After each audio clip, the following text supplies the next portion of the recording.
Welcome to the Life After Sugar podcast, the podcast that's not just about sugar, but about your relationship with it and also with food and especially with yourself.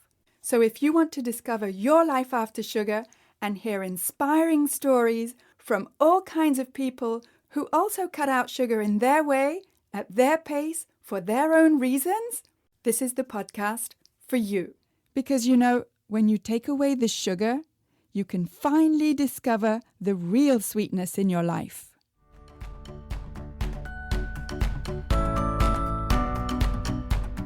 I'm your host, Netta Gorman, and today I'm talking with VJ Hamilton, who's known as the autoimmunity nutritionist.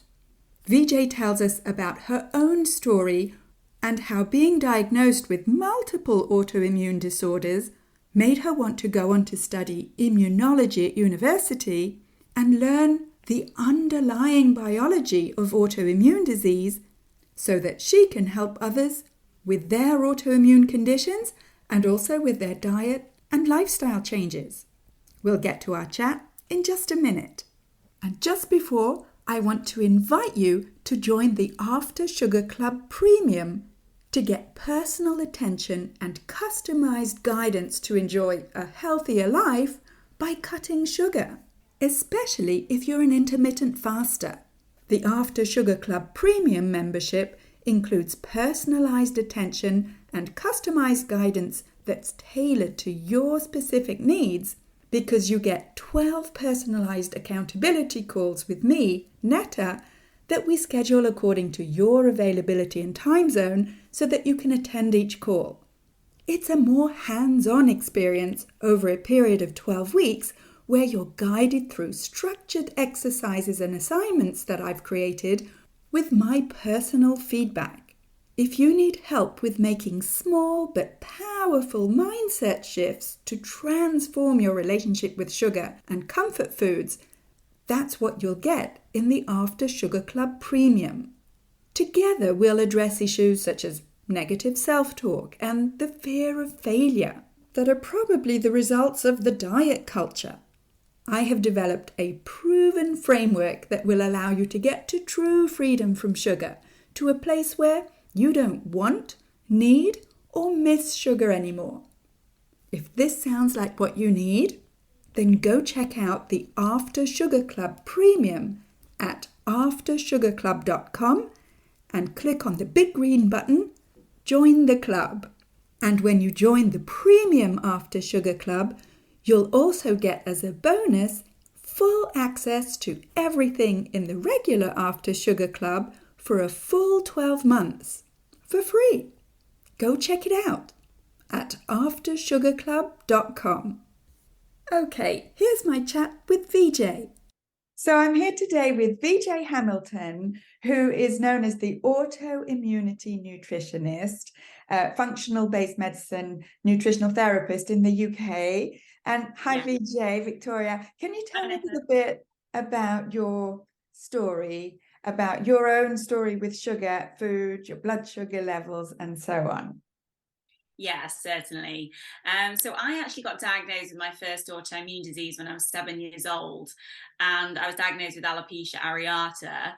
And as I tried a few things with diet at that point that wasn't related to blood sugar, but I did go on to get diagnosed with psoriasis, and I actually went on to study immunology at university, really based on some family history with autoimmune disease and the fact that I had autoimmune disease. And for some reason, I changed direction. I became a chartered accountant. And it was really during my studying at university and then kind of working my way up and doing my chartered accountancy exams that I noticed I was really, really fatigued. And looking back, I now see that sugar was a big part of that. I hadn't really realized the link between inflammation and blood sugar balance or blood sugar dysregulation. And I just assumed that this was how how everybody felt. And I would even get to, I'd have my lunch at my desk and I would get so lightheaded an hour or 2 hours afterwards. I would be really struggling to stay awake, and I would be drinking lots of coffee to help.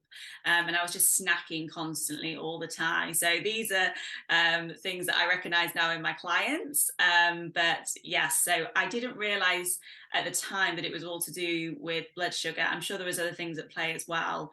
But as I kind of went through my career in my early 30s, I got diagnosed with chronic fatigue syndrome. And that was when I just thought, actually, I need to do something now. My brother got diagnosed with multiple sclerosis, and I just thought, you know, we really need to do something, and I wanted to help him as well. And there was, as I said, some other family members that had autoimmune disease, and that's when I decided to get back into science. And it was great because I'd done a dissertation in autoimmune disease at university and done a lot of research on it. So I thought, well, actually, I want to put this into practice. So I became a nutritional therapist, and I studied whilst working as an accountant. And I was still struggling with my chronic fatigue, but it was then that I got introduced to functional medicine and started looking at the root cause of my issues. And over doing some testing, changing my diet, working on my blood sugar regulation, actually first and foremost was working on my blood sugar regulation. And I saw such an improvement in my energy and my skin within, I would say, 6 months. And it just showed that just making that one change made such a difference. And there were other things that I did as well when I found, issues with my gut and things going on at the cellular level. But I worked on that, and within 2 years, I was free of all my symptoms, including my other autoimmune diseases as well. And then 8 years on, I'm here. I have my own nutritional therapy practice. I have a group program. I have my own podcast as well, sharing all this information with people, with my experience, and, listening to your wonderful podcast as well, all about blood sugar regulation, because I really think blood sugar regulation, plus I would say kind of the emotional component around health is the absolute foundation. And once you get those things in place, you can then play around with diet, and you can do different things that can really help you accelerate your health. And that's what I did. And yeah, it's great to be here today to talk about that as well, because as I say, I think it's absolutely key to get that blood sugar regulation in check. Yeah, wonderful. And I'm all for academic studies. I've got an academic background myself, but all the same, I would imagine we don't need a university education to understand blood sugar levels, do we? Oh, of course not. I mean, it just really how my path, how it evolved really. It's like when I started studying nutritional therapy, I knew I wanted to work in autoimmune disease. But of course, these are quite simple things that we can do to help stabilize our blood sugar. It's not as complex as people would think, and really just by taking out some of these processed foods that we're eating every day can make such a big difference in bringing in these blood stabilizing foods or antioxidants, and those types of things can make such a difference. So of course, no, you don't need to do that type of study to become aware in this area, especially around blood sugar regulation. But yeah, that's really where my kind of path led me to where I am today. And I'm sure even if I hadn't studied, I'd hope that I would be in the same position, because I was always very keen to learn more and to understand really more about myself and how I was being affected by things. And that's why I look back now to being in that corporate environment, working really hard and not listening to my body. And if I now look back, it was quite obvious that when I was eating that probably cake for my lunch, and then I felt really tired and drained and lightheaded, and after eating it was, now I can see the relationship, but at the time I didn't know enough about it to draw the link. Yes, definitely, yes. And it's quite a huge mindset shift, I would say, to go from what we were always told as we were growing up about, it's all about the calories and the calories in, calories out, and the low fat and all that stuff that we had for decades. A massive mindset shift from that to, oh, wait, it's about blood sugar regulation and how much insulin your pancreas is producing. Can you clarify that for us a little bit? Yeah. So, which part of it? Just talk about the whole how the system works. Yeah, the how important is insulin and to blood sugar levels, and why is that more important? I would say that's my premise. Why is that more important than calories? Oh, it's hugely important, and yeah, that's why I don't. I mean, calories probably has a place, but really, this is the fundamental piece, because when you eat sugar, you stimulate. So when you eat sugar, you digest it and you absorb the glucose into your bloodstream, and you get a big spike in blood sugar. And your body, it stimulates the release of insulin, which is a hormone. Now, that hormone is absolutely key because it helps your cells open up, so your muscles, and you can store glucose in your liver as well. It helps those cells open up and take the sugar out of your blood, stabilize your blood sugar so you don't get a big dip in energy like I was talking about after lunch that I used to have. So you can keep a stabilized blood sugar, and then when you need the energy, you can access it really easily. So your cells both are able to store it very easily, and then as you have like a break from eating, then you can use the glucose that's been stored in your muscles or your liver, to keep you energized throughout the day. That's where we all want to be.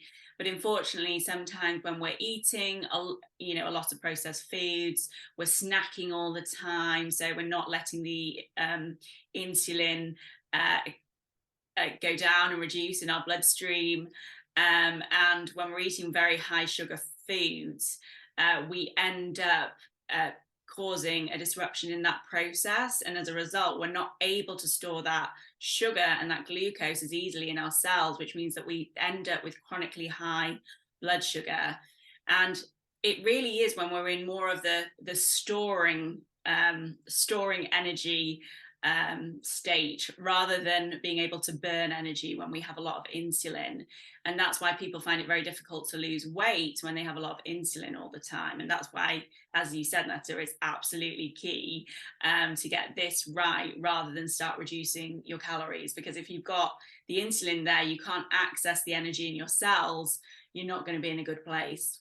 Yeah, yes, it took me, I would say 45 years to get that, but actually it only took like 5 minutes of someone saying what you just said, and me being able to shift that whole vision of how the body works from, oh, if I want to lose weight, I'll just eat less. Yeah, good luck with that. To, oh, if I want to lose weight, and not just lose weight, if I want to be more energetic and have stable energy and feel healthier, then I need to look for how my food affects my insulin, not just my blood sugar levels, but my insulin.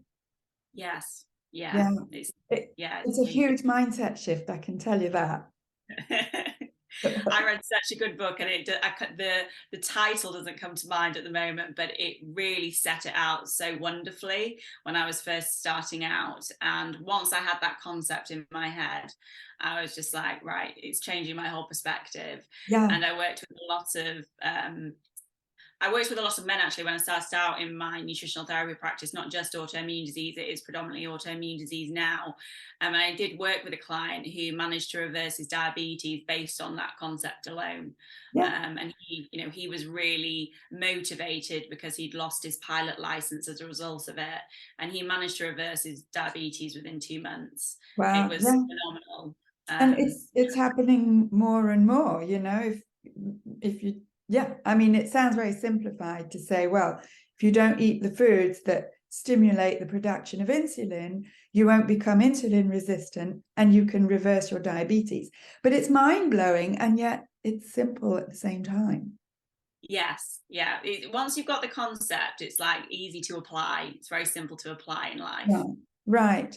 And so can I just circle back to when you said when you eat a lot of sugar? Can you tell us what you mean when you say sugar? Well, there's the obvious things, the cakes, the biscuits, the chocolate, the ice cream. So these are all things that are higher in sugar. But even some fruits are quite high in sugar, especially the tropical fruits.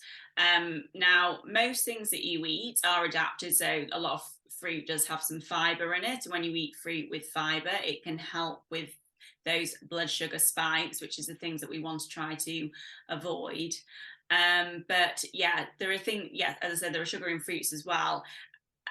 But I don't want to put anybody off fruits. So obviously you've got that antioxidant, and antioxidants are very good for the health of your cells, which are very important in this process, especially like the dark berries, the pomegranate seeds, the cranberry. Those types of things are really great for your cellular health and your insulin sensitivity, which is very important for this process in the body. But then we have to think about refined carbohydrates. And a lot of the time when I say sugar, people don't think about the white rice that they're eating every night, or the sandwich that they're having for lunch, or the big bowl of pasta that they're having for dinner. So there are these types of foods that really, once they're digested, they go into the bloodstream and turn into glucose very quickly, and they cause a blood sugar spike. So, I've been helping my dad a little bit with this, and he thought that he was, eating lots of vegetables and all the rest of it. And every night he was having his dinner with a big portion of rice, white rice. And it was like, straight away, we need to change that. And it's going to make such a big difference. Probably improve his sleep as well, because when you have a blood sugar dip in the middle of the night, it can wake you up and it can disturb your sleep cycle. So it's quite important to think about your dinner as well as how you're feeling in the morning and during the daytime. Yes, yes. It's all those non-sweet tasting starchy sides that also count as refined carbohydrates. And we just sort of put them under the umbrella term of sugar. But I mean, glucose is not bad for the body. What I understand is that it's the excess of glucose that... It is. We have a phenomenal process, and actually the body is amazing in producing inflammation, in regulating our blood sugar, in detoxification. These processes are unbelievable when you look into them, and they're there for a reason.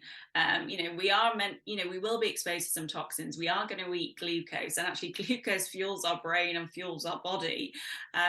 And we've adapted processes within our cells to be able to control that, but it's when we start doing things to the excess that it can create a problem. Yeah. And actually what I understood is that the excess comes pretty fast. Yes, it can do, because I think, as I said, I was like snacking all the time. I was at one point when I was traveling, I was just eating packs and packs of sweets all the time.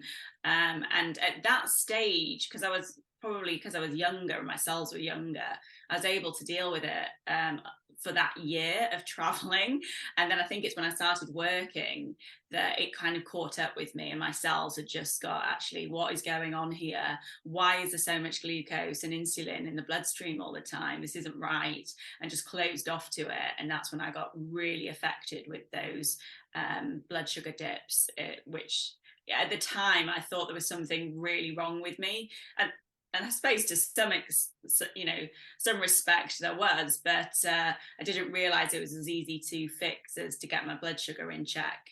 Because when you feel lightheaded, I nearly fainted one day in the office. Or when you feel that tired, you feel like something is really wrong with you. And it was, quite amazing when I started changing my diet, the effect it had on how I was feeling inside. Yes. And so how did you change your diet? At first, I had to go quite extreme, only because it had got to the level where even eating some fruit, I mentioned fruit, and I suppose you really need to know where your tolerance is. But even at that point, when I ate fruit, I would have a crash after it. Even eating a banana, which does have quite a lot of fiber in it, but that was enough to really floor me. So I just had to cut back, I cut back all the refined carbohydrates. I really took sugar completely out of my diet for, say, 3 months. I don't eat loads of sugar now, but, I do eat fruit, and I pair it with fats and protein and things that help me digest it at a slower rate. And I just ate lots of vegetables. I ate lots of lean meats, oily fish. And I just found to be honest, it was probably within a month, I found that my blood sugar was a lot more stable. It didn't take long. And then after doing it 3 months, I started introducing some more carbohydrates. I never really bought the refined carbohydrates back, but I will say occasionally I might have some white rice now if I'm going out for sushi or something, and I'm fine now. I've built up that sensitivity again on my cells, so I can have foods that I couldn't have during that healing process. I always have those types of foods in moderation, so not very regularly, just because I like to crowd my diet with like healthy, delicious food. And really, when you think about white rice, it doesn't really taste of much. So I've now been introduced to all these delicious different types of grains and, starchy vegetables, which I love. And, so I eat much more of a varied diet as a result of doing that. It sounds like you're restricting yourself, but you're actually introducing yourself to loads of lovely new healthy foods.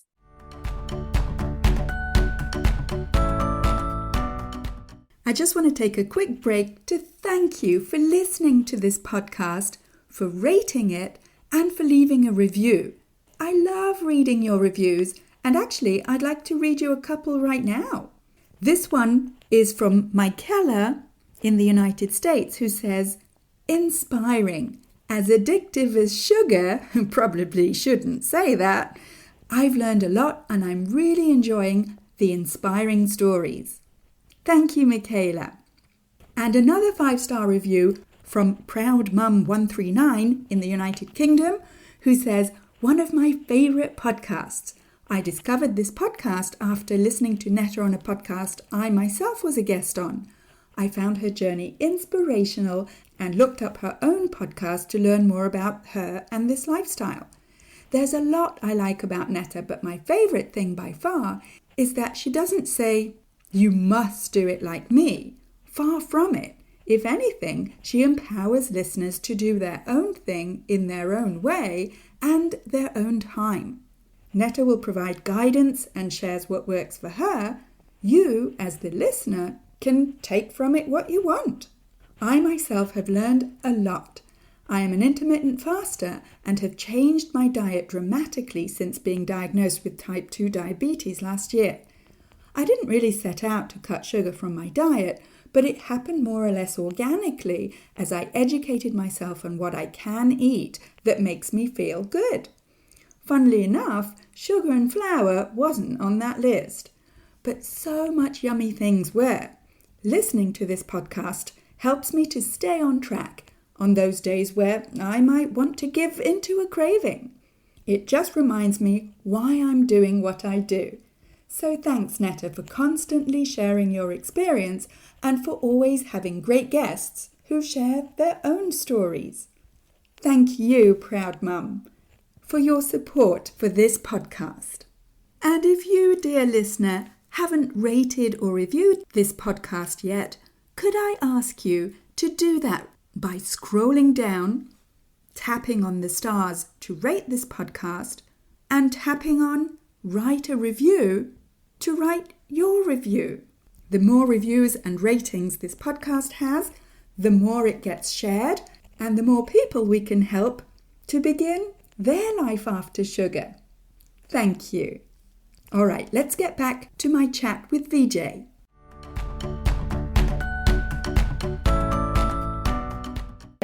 Yeah, definitely. Yes, people often say to me, "Oh, your diet must be so restrictive." And I'm like, well, the so-called standard American diet or processed diet is a variation of sugar and flour in 1,000 variations, but that's not what I call a varied diet, not anymore at least. Yes, and we actually, I don't know for you, but I became like a foodie when I started cutting out all those non-food products. Yeah, I mean, I've always loved food. I've always been very much, into food. So, but this was just another element to it. So it was lovely to explore that. And I've done different. I don't really want to call them diet, but different kind of plans along the way, which have helped me.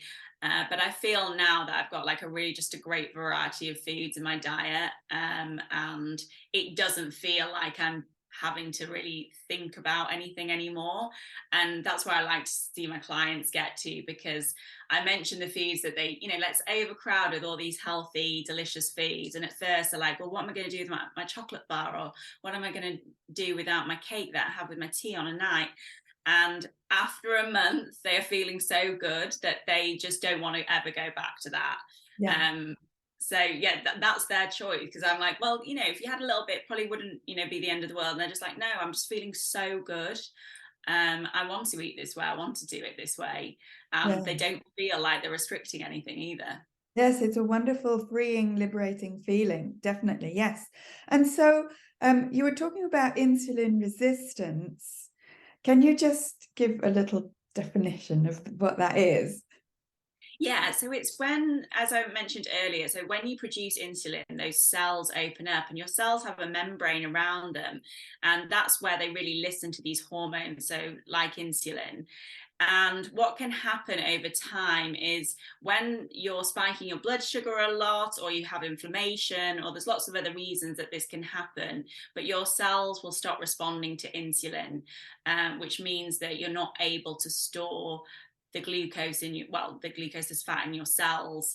And you, as I said, you just end up with chronically high blood sugar a lot of the time. Sometimes you have a lot of highs and lows. And really getting that sensitivity back at the cellular level is going to help you regulate your blood sugar better. And one of the really great ways to do that is by including more antioxidant rich foods in your diet. So foods which are really rich in vitamin C, foods rich in vitamin E, and then looking at things like flavonoids. I drink a lot of green tea. I love green tea, but I also love to bring in, as well as bringing in kind of the dark coloured fruits and vegetables, like the purple color and red colored fruits and vegetables. You can also bring in lots of these. I hope you get them out where you are, but I like to bring in like cranberry powder or acai powder or lucuma. There's lots of them on the market now. And you can just mix them into like chia seed pudding, or you can have them in smoothies, and they're just a really easy way to get those extra antioxidants into the diet. Yum, yes. We have a whole cranberry producing area in Quebec, in Canada, where I am. Amazing. I Yeah. love cranberry the most because it's very good for your gut as well. And, gut health is part of this picture. Oh, yes. Oh, totally. Yes, and my tastes have changed to the point where I just eat cranberries. No, I don't pop the whole cranberries and eat them that way, but I put them in the blender and I make, say, chia pudding, but with no other sweetener or additive than just cranberries and chia seeds. I would love that. I love that taste. Lovely. Yes. And so what is it about antioxidant foods that is so good for us? Well, what can happen at the cellular level? It's one of the reasons that we get this insulin resistance, it's called, is because what can happen is we get a buildup of these free radicals, and it's called a state of oxidative stress. And these free radicals are very damaging to the cell, and that's what can almost create the insulin resistance at the cellular level. So what we need to do is bring down those free radicals. And oxidative stress is when you have loads more free radicals and antioxidants in the body. So by eating antioxidants, we're helping to neutralize the free radicals and help take our bodies out of that state of oxidative stress, because oxidative stress can also cause kind of a danger signal in your body. And when your body feels in danger, that's when you stimulate an inflammatory response. And so as well as having the free radicals, you also end up with inflammation, and that can also cause damage at the cellular level and cause an issue with your cells responding to insulin, which in turn causes this blood sugar dysregulation. So they are just really great to help neutralize the effect of those free radicals and help with your cellular health. Okay, so it's not like saying carry on eating as you were with all the processed carbohydrates and whatnot, and add in a few, I don't know, antioxidant foods, magical you know, they've got this aura, right? But it's first and foremost, as far as I understand it, cut the foods that are actually causing the oxidative stress, i.e., Yes. sugar and its synonyms.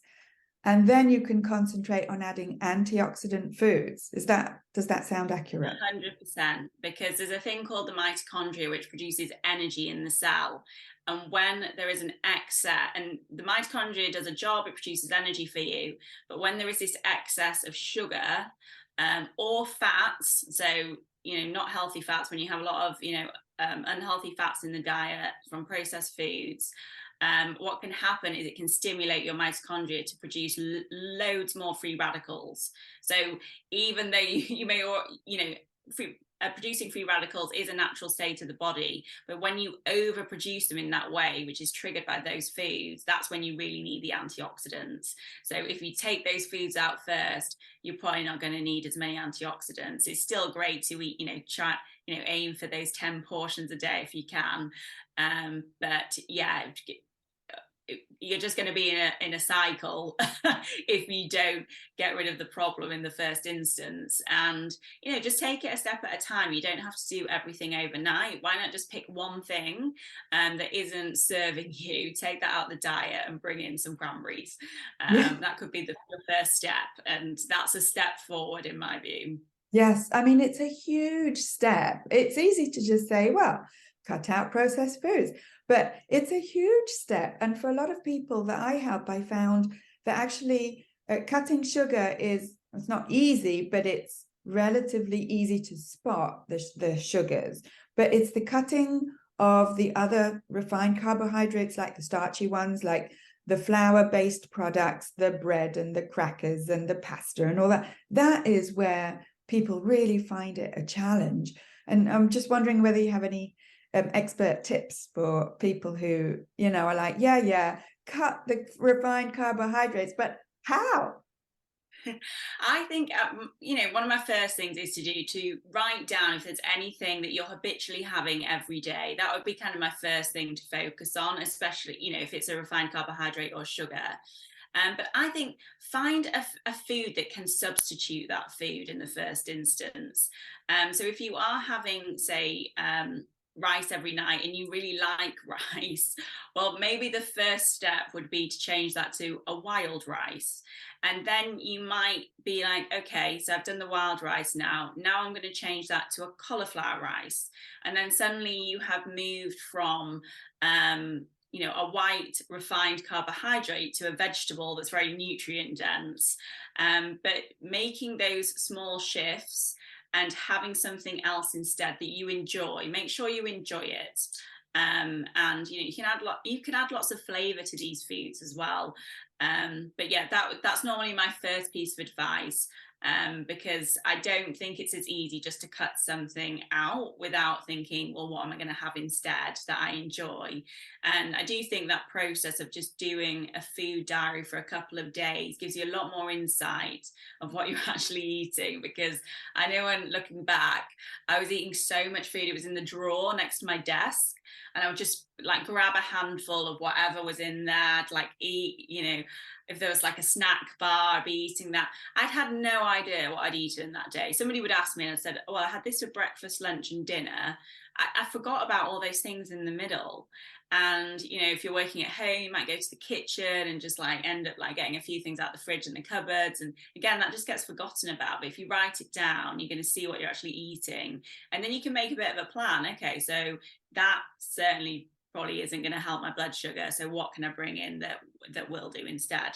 Yes, yeah. And that, I remember also a nutritional therapist that I consulted at the very beginning of my life after sugar, as I call it now. And yes, she asked me to keep a log of what I was eating. And I was like, oh, no, how boring is that? But actually, it was really, really helpful and eye-opening to see, as you were saying, just how much hand-to-mouth movement there was when I didn't realize that I was eating all the time. Yeah, Exactly. And you only have to do it, I think, for 3 days. I mean, it's helpful to get as much information. If you like doing it, then feel free to do it for longer. But it's just really that insight from that 3 days, or even a day, and you'll be quite surprised what you're missing when you start thinking about what you're eating. And I did it on an app at one point, and I was quite surprised by two things.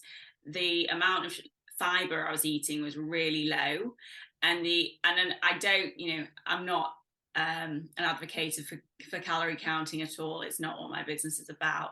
But I was quite surprised at the amount of calories that I was getting through meals versus snacks, and it was actually more through snacks. Wow. Because you get that data, don't you, from those apps. And fiber is absolutely key for blood sugar regulation, and mine was really low, and I had no idea it was that low. Yeah, yes, it is. It is very educational to either use an app or a log or something or other. Just to become more aware, because you can't sort of move forward as easily, in my experience, when you don't know where your starting point is. Yeah, definitely. Yeah. So do you have sort of any last tip or tips for people listening? As a functional medicine nutritional therapist, do you have some tips for us to finish off?